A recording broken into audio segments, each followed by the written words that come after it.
To the first episode of Culture Over Coffee, new series that we're doing. As some of you will know, I've done quite a bit of these for the data community over the years. And just in the lead up to our Culture Cafe event in June, I thought I'd start having casual chats with our speakers, and starting off with Mr. Michael Cowen, who's the co-founder and CEO of TerraFlow AI, someone I've known for a long time, and also someone who's got so much information to share on culture and experience and all that sort of thing. Michael, so good to have you. How are you doing? Yeah, thank you, Craig. Thanks for having me. I'm doing well, thanks. How are you doing, man? Yeah, can't complain. Trying to keep dry. It's always that thing, like, right, we need the rain, and then there's way too much rain. Turn off the rain. But good. Yeah, it does mean we drink more coffee, though, because we don't want to move too fast, doesn't it? Yeah, absolutely. Let's kick off there, actually. I used to do these years ago, and I'd always ask my guests, how do you like your coffee? What's your sort of preference? Some people say I don't drink coffee, totally cool. I'm a big Seattle fan, mostly just a fan of really good coffee, to be honest. Yeah. And yourself? No, I'm a coffee snob. I really am. Nice.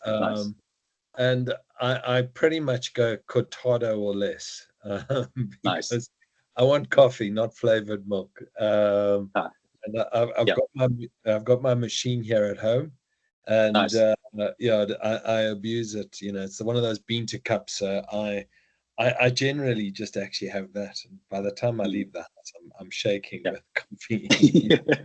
3 coffees down before you even get out of the house. Yeah, exactly. I know the feeling. I used to get the big cappuccino, and gradually over the years, as I've got more into the flavor profiles of coffee and things like that, it's now down to a double espresso. That's it in the morning. And therefore it has to be really good coffie. Otherwise, it's a joke. It does, doesn't it? It does. But so it's a good thing. Yeah. Always a good thing. Cool.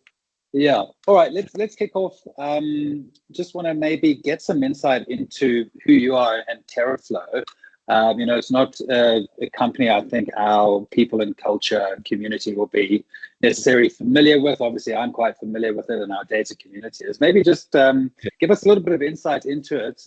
You can kind of go into a little bit the technical side, but also just the culture, the employee experience. I know it's something that you and Brett work tirelessly on, creating that sort of employee experience and the TerraFlow culture. Maybe you can just delve into that a bit for us. No, absolutely. It actually started when we started the business 6-7 years ago. We understood that our people were the differentiating factor. We really a digital AI accelerator. And what that means is, how do you execute, which is often we find the missing link. And we would go into our customers, and they would have all the strategy decks, and they would know exactly what they needed to do, but they often failed on the execution. And the short version of this is, we suddenly realized that this was the opportunity, and execution is a people problem, and it's a process problem. So I often like to refer to myself as the non-technical CEO, because it's not about the technology. That's what we do. How we do it is actually defined by our culture. And so we started very early on looking at how do we actually do this differently from a people point of view. And we designed the business around a swarm business model, which is essentially a network of teams. And in order to accelerate delivery, you've got to change how the flow works in your organization. And we created this framework called FlowJo. And this is how we actually do it. And it's actually become our cultural foundation. And I think what was also important for me is, I took our HR strategy and I made it more of our business strategy rather than simply a compliance framework. And that really was a big game changer for us. So that's really why we actually focus so heavily on it. And I think also for me, why I stepped into the role of CEO is, this is something that comes naturally to me. The technology comes very naturally to my other 2 partners in the, Brett and understand the tech. But I'm deeply passionate about people, and how do you actually leverage their potential? Mm. We've all worked in those environments where we want to put a bullet through our heads. Yeah, and Oh yeah. it's life's too short. It's not worth it. And in fact, I read a stat yesterday: 87% of the working world, 83 or 87, feel disengaged from the work that they do. Can you Mm. imagine the waste and the frustration and the negativity that comes out of this? So Mm. yeah, this is something I'm deeply passionate about, and something that's very, very important to me, and something Yeah. that I've actually been very successful Mm. in applying in a fundamentally different way. Yeah. um, and in fact, just a last point on this, it's so different that I often joke with the guys that when I need to make a decision, I think of my previous experience as a consultant in one of the big four or other work environments, and I think, what would I do there? And I go and do the Mm. opposite, and I'm right. But it talks to the foundation of what we're doing and why Mm. it's Mm. fundamentally different. Yeah. Yeah. So yeah, that, Yeah. that- Yeah. I could, Unfortunately, I I think could it stop. takes those. Yeah, I know. I think it takes those toxic environments, Hmm. as awful as they are, if you can escape them, if you can kind of see the light and create something different, they're kind of important and kind of really shining a massive light on this is what I don't want in my organization. Absolutely. Absolutely. You know, I have two axiomatic principles. It's kind of getting back to first principles. And certainly for me, I found culture, was codified on the wall, was codified in the business strategy, but it was never codified in the hearts and the minds of people. And I had an experience. I was traditionally a marketer, and I walked out of my job one day because I really was frustrated with what I was doing. I felt like I was a rat on a wheel, just spinning, Mm, and I didn't yeah. see my future like that. But I see business in two foundational principles. Firstly, it's a system that exchanges value, and it doesn't matter what that value is. That's what's unique and different to every business, and that's what defines the difference. And you add value to people's lives. You put incredible conferences together that give value back, and they give value back to you. So it's this value exchange in a very Mm, basic sense. But this is an important principle because it's a system, not a machine. And when you understand that value and embed that value into your culture and turn that into a process, you're unlocking potential. But the second really important axiom, coming back to your point there, is people actually find meaning and purpose when they create value for others to consume. And this is such an important point because, you know, most people are very comfortable doing the type of work that they're doing, but the systems and the processes and the bureaucracy and the politics actually break their ability to enjoy what they're doing. mm, And I've had a lot of chats to a lot of our staff, and I've probably spoken to over 100 people around this. They find value when they actually work in the micro moments, and they're doing work that pushes and challenges them mm, rather than the bureaucracy. And these are very, very important principles that we need to understand from a behavioral motivation, and then also from a system development in terms of how we structure our systems. mm, So those are two, almost, if you can just think about those as foundational principles and apply that logic, you'll start seeing how, this fractal equation effectively blossoms into this beautiful picture where you can redesign things to yeah. to make a far more effective process. And that's certainly Mm, how I've applied our yeah. logic and what we've done. So yeah, Mm. that's the Okay. academic part of it. It excites Yeah, me. and I think you've kind of answered my next question to a degree, but I kind of have the feeling that culture and employee experiences is how people feel on a Sunday night, Monday morning when they get up for work. Are they jumping out of bed? Are they like, I could actually just rather not do this, I'm dreading this, etc. And I think for me, that's a really good barometer of the culture and employee experience within organizations. How would you say it? I mean, kind of, you've got a fairly decent sized staff. How do you think they would define the culture and the employee experience, that sort of feeling that they have on a Sunday night working for TerraFlow? Um, well, they are excited. Um, Yeah. and I think this is there's a lot more to this question than meets the eye. I think first and foremost, we've got a very critical 5-step process on how we've actually disrupted our entire HR framework. And on the front end, it's really finding the right people. And we've got a very sophisticated recruitment process that we bring people in. So they're actually culturally aligned and technically aligned or functionally aligned. But what's critical is, and the research is very clear on this, when you do a very well structured onboarding process, the impact that people have in terms of longevity and desire to stay and the reason to stay has a huge impact on that. But I think what's really important about culture, it's an emergent process. It's not a fixed process. And I genuinely believe leadership and culture are emergent of a system. And what this means is it evolves. So you want to bring people in that genuinely want to go and do incredible things, and you give them work that challenges them and pushes them to grow. But here's the critical thing about this. They are going to reach the point on a Sunday night where they go, I've outgrown the business. So this is an evolutionary process, and we genuinely do. We've got our little fat bot as our mascot, because everyone's got this like lean, mean AI bot. Brett and I are fat people, so we said we want a fat bot. We're fat shaming ourselves, but we've created this little thing, this little exit thing, that when people leave, it's a celebration for this exact reason. And too many people find they're stuck in these environments, and many are, because these environments are quite prohibitive. But if you can find a way to actually celebrate for people to go on to their next stage of their growth and development, because they will outgrow you. And this is important from a cultural perspective, because too often we try to hold on. And I genuinely believe that leadership has to move from this kind of command control to this kind of freedom and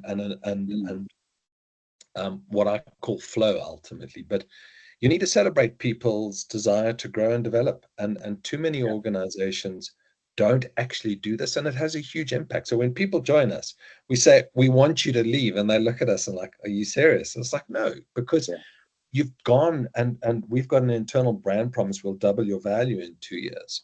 And once they've actually achieved that value in their own selves, it's an important point. And culture is this dynamic. I like to think of culture as the soul of the organization.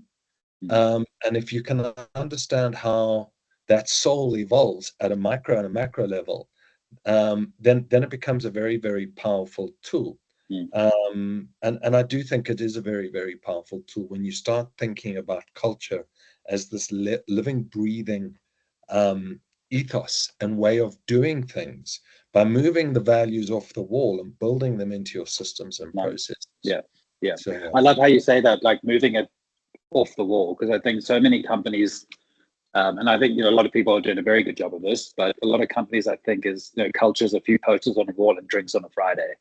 And that's kind of band-aiding it, right? It's not actually creating a culture. It's literally just like, oh, those are nice posters and I get free drinks on a Friday. It doesn't actually, that doesn't do anything to move the needle in terms of engagement, productivity, value, retention, development, etc. It's just like, I'm just going to take the free drinks, and I'm actually going to take more because I don't like working here. So I'm going to take 7 as opposed to 4. Absolutely, but that is culture, Craig, because it doesn't happen in a vacuum. And it's a very often overlooked point. It's a deliberate process. It's a deliberate leadership strategy, because it's that drinks on the Friday afternoon, but the boss is a real dickhead. I was going to say something else, but I'll keep it a little bit more PC. But it is. I mean, the drinks on a Friday afternoon and a whip for the other 4.5 days of the week. It's culture. There's no vacuum in nature. And people, you want to be very deliberate about how you think about this. So okay. And just going back to the point about the exit side, because I think the offboarding process is an often overlooked part of employee experience. It's kind of like, you did all this work for us, and then you leave, and we're just going to just make sure you give your laptop to security and cheers. You've decided to desert us, whether it's on good terms or bad terms or whatever it may be. But I think that's such an important part. It's like the legacy, and I'm kind of borrowing from Terran from Coca-Cola here.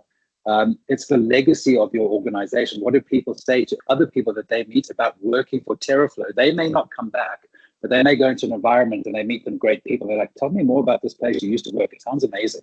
No, absolutely, and it's a really, really good point. And I think the large consultancies, the big four, do this really, really well. I mean, they even have a recruitment divisions to actually go place their staff who want to leave. And I think it's a really, really smart idea, because ultimately, when I look at who we are as an organization, you're in the organization, you're out of the organization, but there's still a connection to the ethos and the way that we do things. And it's a very, very important principle, because people are going to go talk. It is the brand that we want to create. And certainly when we look at our recruitment strategy, our brand culture, or our internal brand is a very important attractor for that new talent. So you're really closing the loop.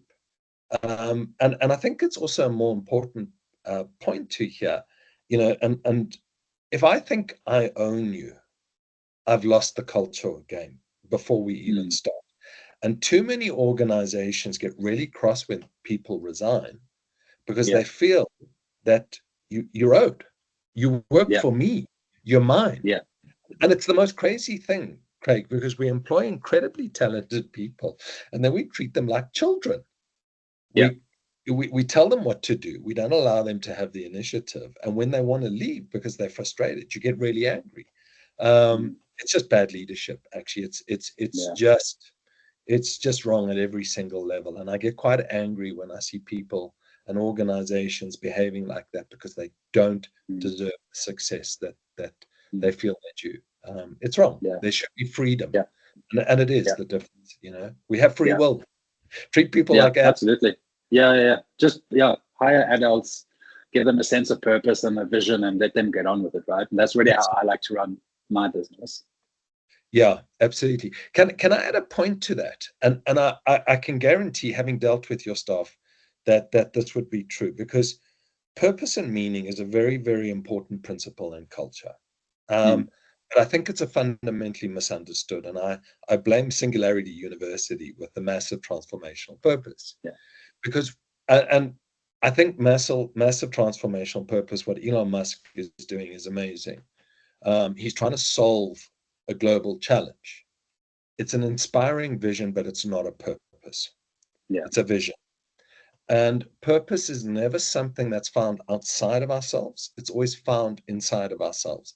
And you go look at your staff, and I can guarantee they work hard, they're challenged, they're not comfortable. You need to be pushing to the edge of uncomfortable, but they find incredible meaning and value in doing the work that they're doing because of the contribution they're making to other people's lives. This is what it is to be human, and that's where we find meaning and purpose, not in the vision statements, but deep within ourselves. And it's in the micro moments of the work that we do on a daily basis, as opposed to an annual review and say, we've hit the purpose. It's like, we celebrate. And they're going like, we're tired, we're sick of this, we're de-energized, we feel abused. And it's a massive shift. It's from this external locus to this internal locus. And when you start thinking about purpose and meaning in the micro moments as opposed to the macro vision, it redefines how you think about culture. It certainly has for me. And I think that's something that keeps me energized and the rest of the team energized. Is it's not the results necessarily of the event, because I think that's kind of lagging indicator of everything else that goes before. But I think for me, it's when people say thank you so much for bringing the community together and the value, right? Like that's the sort of the warm and fuzzy. And if the rest of the team has that sort of vision that we add that value, like you say, that's the purpose. Absolutely, because you've created value for others to consume. And it's powerful. Craig, it's a very, very powerful axiomatic principle. Certainly, from my experience, I've found it. So, Awesome. Nice one. All right, Michael, we've come to the end of the time for this, but thank you so much for being the first guest. I think it went incredibly smoothly. I love having a conversation. You're old hat at this anyway. And we'll be lighting up the stage on the second day of Culture Cafe. I've kind of purposely put you there because I know seeing you present and you'll definitely bring the hiss, which will be amazing. But yeah, enjoy the rest of your day. Hopefully the rain at some point disappears. Don't have too much more coffee. I think this is my limit for the day. Otherwise, I'm going to be a nervous wreck. No, 100%. Actually, I'm going to go and make some breakfast and have some coffee, even though it's quite late.